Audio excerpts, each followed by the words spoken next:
आज्ञा आपण मानक समस्त स्वागत किंतु आमे आज जो राजरास्ता को ओल्लैचु आम देश आम राज्य क्या चलुची श्रमिक मान चलुची आज श्रमिक मान जो भाई हैरान करुँच आउ मंडी में धान पड़ी से धान एत कष्ट करके पैसा माने खर्च करके धान इनकम किंतु कौन धान बिक्री हो पारना धान बिक्री है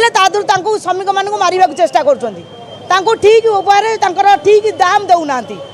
श्रमिक मैंने जो भाया अवस्था ऋण करी से चाषबास कर जो प्रकार पारिवारिक समस्या भी अच्छी से दृष्टि आकर्षण करूना मोदी सरकार समस्ते आम देश में सबू लोक समस्ते असुविधार सम्मुखीन होती आर सम्मुखीन ए असुविधा केमती सुविधा करने आज आम राजरास्ता को ओल्लैचु ना आम जोटा भावुँ जदि आम पदक्षेप नहीं सरकार जदि भ्रुक्षेप करें आम अनशन करूँ 12टी ट्रेड यूनियन तरफ आज धर्मघट दिखाई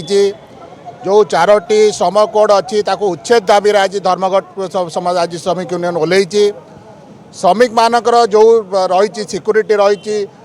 केभली भाव उन्नति प्रति सरकार को चिंता ना सबू जिन प्राइवेटेशन करा जोटा कि श्रमिक माननीति अच्छी श्रम कोड को उल्लंघन करुच्ची से आज जो 4टी श्रम कोड अच्छी आज आम दृढ़ स्तर कहूँ उच्छेद करमती हेले ना श्रमिक न बंचिले देश बचबनी विभिन्न क्षेत्र में विभिन्न जगह लोक कम कर कौन सिक्यूरीटी ना कौन स्थायित्व ना से स्थायित्व एवं सिक्यूरीटी आज डिमांड रही निश्चित भाव आज आम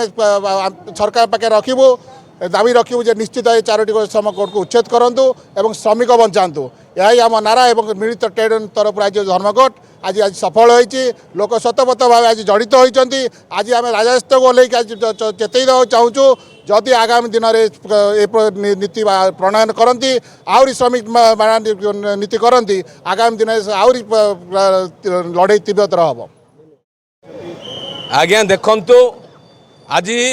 12टी केंद्रीय ट्रेड यूनियन तरफ जो मोदी सरकार कृषक मारणा नीति हो श्रमिक मारणा नीति हो घरोई कंपनी मान हाथ को टेकी दौरान विमान बंदर ठू आरंभ कर रेलवे स्टेशन पर्यंत एवं 4टी श्रम कोड को जो आम बातिल करने दाबी करूँ से खातिर न करी पास कर सहित आलोचना करना आपण मैंने देखु दरदाम हु बढ़ी चली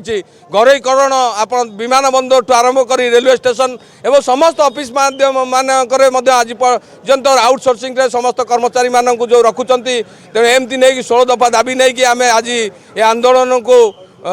समर्थन जनइु तेणु आपको तुरंत एथुरु प्रत्याहार करा जाऊ एवं सरकार एप्रति हस्तक्षेप करंतु समस्त ट्रेड यूनियन को डाकंतु आलोचना करंतु ये 4टी श्रम कोड को बातिल करंतु एवं घरोईकरण एवं आउटसोर्सिंग को तुरंत बंद करवा आमर दाबी।